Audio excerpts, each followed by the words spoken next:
سازش کچھ سال پہلے سے شروع ہوئی. میں ایک سربراہ کو مل رہا تھا مڈل ایسٹ سے، تو اس نے مجھے کہا کہ تمہیں پتہ ہے کہ تمہیں ہٹانے کی کوشش کر رہی ہے اور جو تمہارا آرمی چیف ہے وہ تمہارے سے خوش نہیں ہے. تو میں بڑا حیران ہوا. میں تو سمجھا ہم ایک پیج پہ ہیں اور ہمیں تو کوئی سوچ بھی نہیں سکتا تھا. تو میں نے اس کو کہا تم کیا باتیں کر رہے ہو؟ مجھے کہ کانفرنس پہ ملا. تو جب ہم نے ریورس انجینئرنگ کی،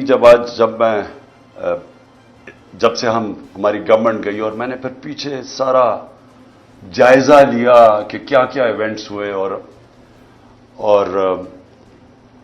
کس طرح کی سازش ہوئی اور کون کون اس میں ملوث تھا، لیکن ایک کردار جو سب سے جو اس کا ماسٹر مائنڈ تھا، تو وہ پھر آہستہ آہستہ ساری سمجھ آ گئی. کدھر کدھر دھوکے ہوئے ہمارے سے، کدھر کدھر ہمیں لال بتی کے پیچھے لگایا گیا، کدھر کدھر جھوٹ بولے گئے. اور ساری کوشش یہ تھی، پہلے سے پلان بنا ہوا تھا کہ مجھے ریپلیس کرنا تھا شہباز شریف سے. شہباز شریف سے انڈرسٹینڈنگ ہو چکی تھی جنرل باجوہ کی، اور ان کے کیسز ختم کروائے. اس کو سزا ملنے والی تھی. ایف آئی اے کیس میں 16 ارب کا کیس اور پھر نیب کا 8 ارب کا وہ جو فیک اکاؤنٹس کا کیس تھا، تو سزا ہونے والی تھی. تو کیسے پھر اس کو پورا بچایا بھی گیا اور پھر اس کو لایا بھی. وفاقی کابینہ کا خصوصی اجلاس کل دوبارہ طلب کر لیا گیا. ذرائع کے مطابق وفاقی کابینہ کا اجلاس کل صبح پارلیمنٹ ہاؤس میں ہوگا، جس میں پارلیمنٹ کے مشترکہ اجلاس سے متعلق امور پر مشاورت ہوگی. ذرائع نے بتایا ہے کہ الیکشن سے متعلق فنڈز کی فراہمی سے متعلق موقف طے کیا جائے گا اور مشترکہ اجلاس میں قانون سازی سے متعلق امور پر بھی غور کیا جائے گا. خیال رہے کہ آج بھی وزیر اعظم شہباز شریف کی زیر صدارت وفاقی کابینہ کا اجلاس 2 گھنٹے سے زائد جاری رہا. ذرائع کے مطابق وفاقی کابینہ کے اجلاس میں پنجاب الیکشن کے لیے فنڈز کی منظوری نہیں دی جا سکی. وفاقی کابینہ نے پنجاب انتخابات فنڈز کا معاملہ قومی اسمبلی بھجوانے کی منظوری دے دی. اجلاس میں فیصلہ ہوا ہے کہ پارلیمنٹ سپریم ہے، جو فیصلہ کرے اس کا اختیار ہے. پنجاب اسمبلی کے انتخابات کے فنڈز کا فیصلہ پارلیمنٹ کرے گی. چیئرمین تحریک انصاف عمران خان پر قاتلانہ حملے کے مقدمے میں مدعی ایس ایچ او انتقال کر گئے. ذرائع کے مطابق سابق وزیر اعظم اور چیئرمین تحریک انصاف عمران خان پر ہونے والے قاتلانہ حملے کے مقدمے کے مدعی ایس ایچ او عامر شہزاد انتقال کر گئے. ان کا انتقال ہارٹ اٹیک کے باعث ہوا. چیئرمین پی ٹی آئی پر اسلام آباد کی جانب لانگ مارچ کے دوران 3 نومبر 2022 کو وزیر آباد میں قاتلانہ حملہ ہوا تھا، جس میں وہ گولیاں لگنے سے زخمی ہوئے تھے. عامر شہزاد ان دنوں ایس ایچ او صدر وزیر آباد تعینات تھے. ان کے بیان پر عمران خان پر قاتلانہ حملے کا مقدمہ سٹی وزیر آباد تھانے میں درج ہوا تھا. یمن باغی گروپ کے ترجمان کے مطابق سعودی عرب نے 1 درجن سے زائد حوثی باغیوں کو رہا کر دیا ہے. الجزیرہ کی رپورٹ کے مطابق یہ رہائی ایسے وقت میں کی گئی جب عمانی حکام یمن کے دارالحکومت صنعا پہنچے ہیں. یمن کے برسوں سے جاری تنازع کو ختم کرنے کی بین الاقوامی کوششوں کے تناظر میں رہائی کو خوش آئند قرار دیا جا رہا ہے.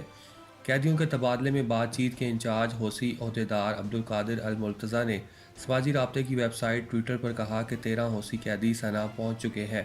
انہوں نے کہا کہ قیدیوں کو ایک سعودی قیدی کے بدلے رہا کیا گیا ہے، جسے حوثیوں نے پہلے رہا کیا تھا، لیکن انہوں نے یہ نہیں بتایا کہ باغیوں نے سعودی قیدی کو کب رہا کیا. دوسری جانب سعودی حکومت کی جانب سے فوری طور پر کوئی تبصرہ نہیں کیا گیا. علامہ ازی عبدالقادر المرتضیٰ نے کہا کہ سعودی جیلوں سے آج رہا ہونے والے قیدی اقوام متحدہ کے ذریعے طے پانے والے معاہدے کا حصہ ہے اور اگلے جمعرات کو اس معاہدے پر مکمل عمل درآمد کیا جائے گا. الجزائر کی حکومت نے نماز تراویح کے دوران بلی سے حسن سلوک سے پیش آنے والے امام ولید محساس کے اعزاز میں استقبالیہ دیا.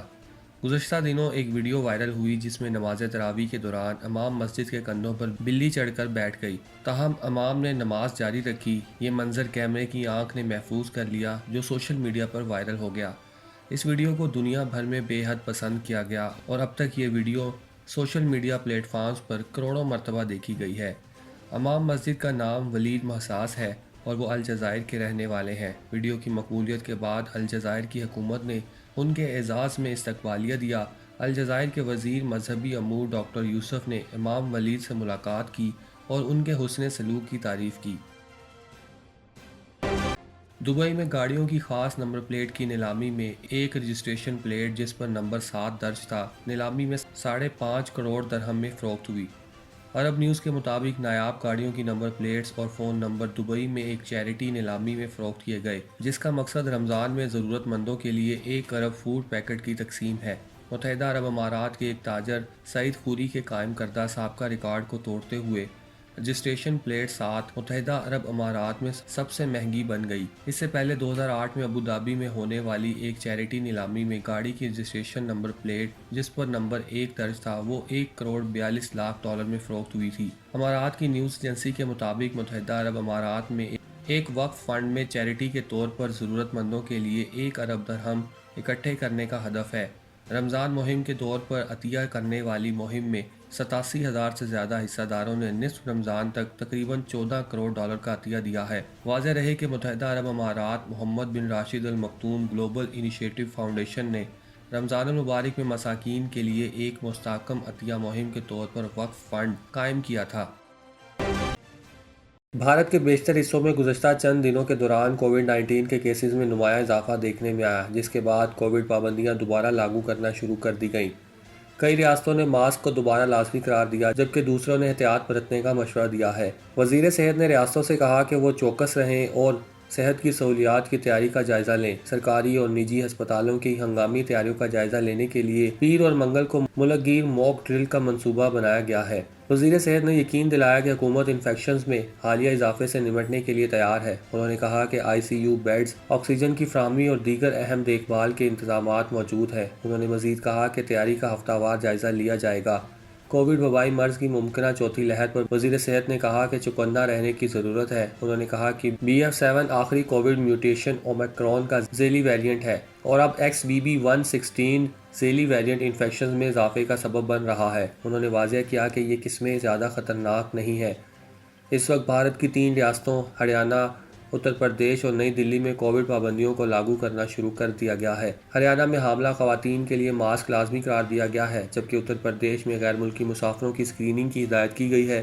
نئی دلی میں ہسپتالوں کو تیار رہنے اور حکام کو ٹیسٹنگ میں تیزی لانے کا حکم دیا گیا ہے۔ اپنے پیاروں کو عیدی بروقت بھیجیے تاکہ وہ سکون سے عید کی شاپنگ کر سکیں۔ منی ٹرانسفر میں آپ کا جانا پہچانا آزمایا ہوا نام، Jhelum express money transfer, Mirza Idrees Baig, contact number 9294274392۔ ہم تاریخیں نہیں بلکہ اسی دن آپ کی رقم دیتے ہیں۔